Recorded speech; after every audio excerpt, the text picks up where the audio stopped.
Yo guys, what is going on, and welcome back to the channel and what is arguably going to be one of the most valuable videos on this entire channel.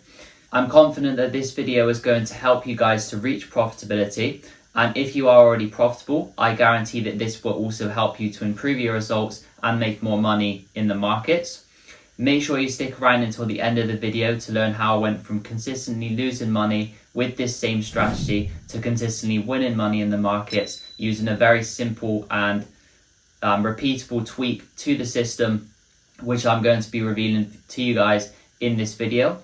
So let's not waste any more time. Let's head over to the charts now and I'll show you exactly what I mean. Okay guys, so before we go through the small tweak to the strategy which allowed me to transform my results, let's first of all find a setup on gold and do our usual top-down analysis by first of all finding our daily bias and then working our way down to the lower time frames to see what price is doing. So in this case, we obviously had gold in an uptrend. We had price pulled back, created a higher high just here after it broke this structure to the left. A little bit of context as well. At this moment in time, it was the 20th of June 2024, and we did have some very strong fundamentals for gold because we had the Fed likely cutting rates the month after this.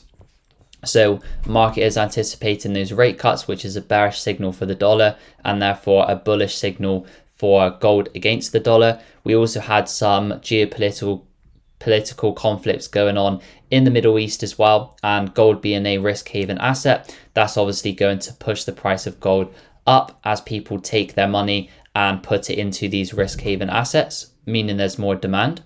So at the time, I was looking for buys based on both those fundamentals and also the clear bullish technicals we had at the time as well. As you can see, gold for a very decent period of time before this, around 6 months or so, was just sort of parabolically bullish, creating higher high after higher high and not really showing any signs of reversing.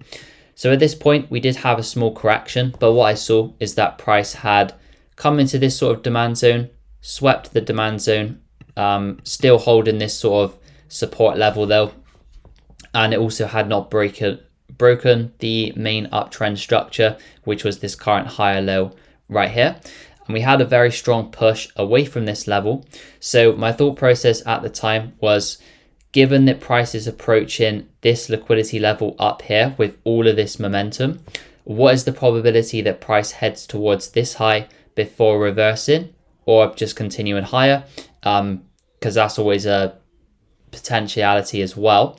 So the probability, in my opinion, was that price headed towards at least this high right here before we saw maybe either a continuation up or a sweep of this high for continuations lower, because we did form these sort of two equal lows down here. So I was considering both of those two scenarios, but in either one, I was essentially looking to capitalize on the move up into this liquidity level, because for price to reverse or for price to sell off, it needs to first of all take out some liquidity. And you can see within this range, there wasn't really any liquidity for it to take until it came up to this high. You can also start to anticipate as well that a lot of smart money and support and resistance traders will be looking to sell from this sort of area of supply right here, which is exactly why I didn't see it holding.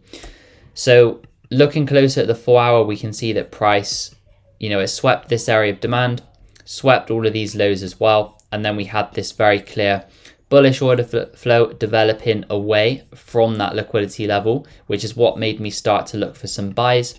We also failed to hold this area of supply just here. Price initially reacted from it, but then we just got a push higher. Price eventually broke out of that 1 hour structure as well. So we had this 1 hour structure. There was also a lower time frame change of character within this region as well. So price had flipped bullish in my opinion. And actually, I'm just going to mark that on. So just to show you guys that we did actually have a change of character once price broke this 15-minute structure right here. So I'll mark that on because it's clearer to see on the 15-minute. We then had a pullback.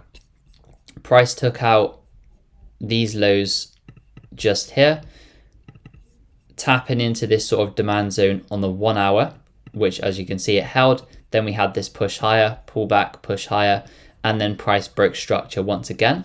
So this is the current trend we're looking at, essentially between this low and if we play price on a little bit more, between this low and this high. That is where I was looking for my potential buy positions and where I was looking to essentially look to capitalize on the buys up into this liquidity level.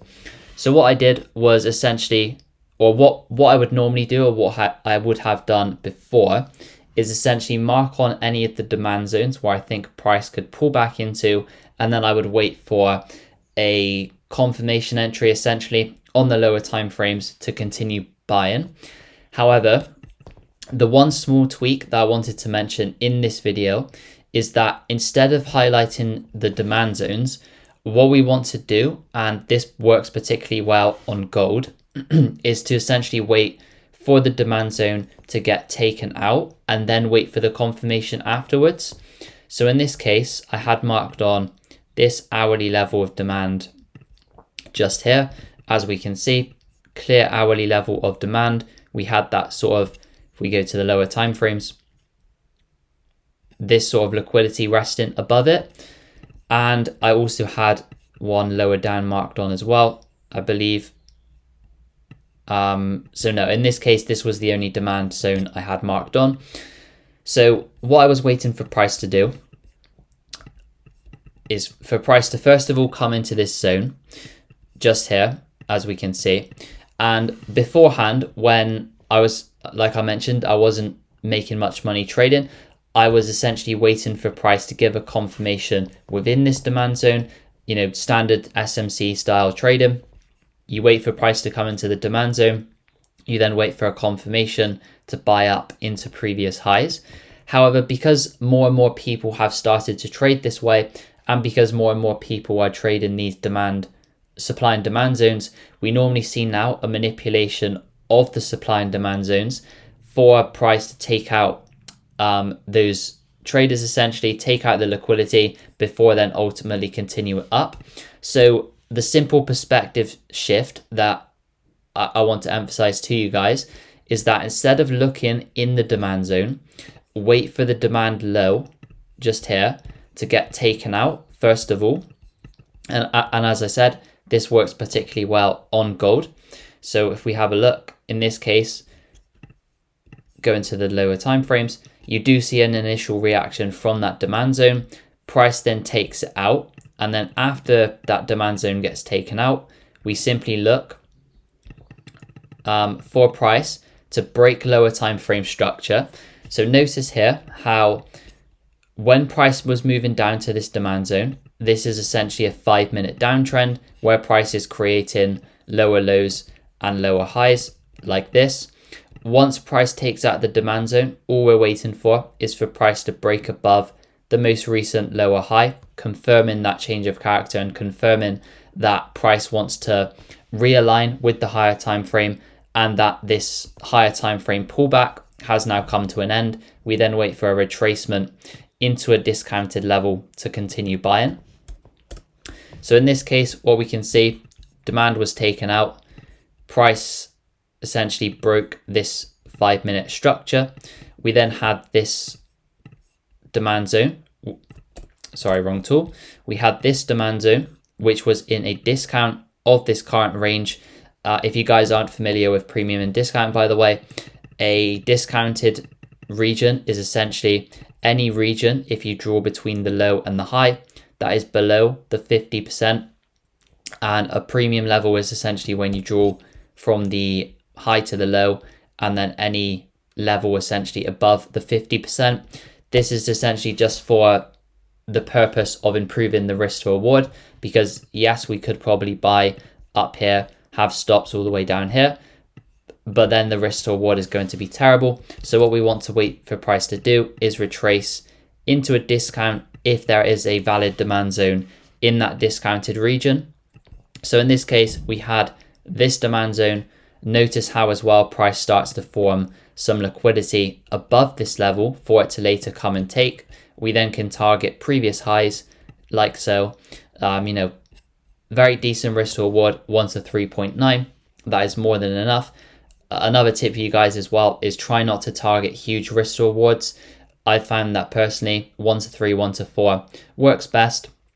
I've also found that making trades break even and taking partials actually detriments your results. So it's much better and much more profitable simply to hold to stop loss or take profit. So in this case, we simply wait for the trade to tag in or just to head straight towards the take profit, in which case I would just cancel the limit. But in this case, we can see price comes down, takes out that liquidity, takes out this final low just here, and then we get that move over to the upside after all of that liquidity has been taken out. And that is essentially it. This very, very simple and easy to implement perspective shift has essentially transformed my trading. It made me go from losing money to making money, or making more money essentially. So I normally gatekeep this value and I normally sell it, but I thought I'd give it away to you guys for free today. So if you did manage to get something from this video, again, it was completely free. Make sure to like and subscribe for more content like this. I'd appreciate it if you could also comment below this video. It helps the algorithm, it helps us to reach more people. So I'd appreciate it if you guys could do that. But yeah, thank you for watching. I'll see you in next week's video.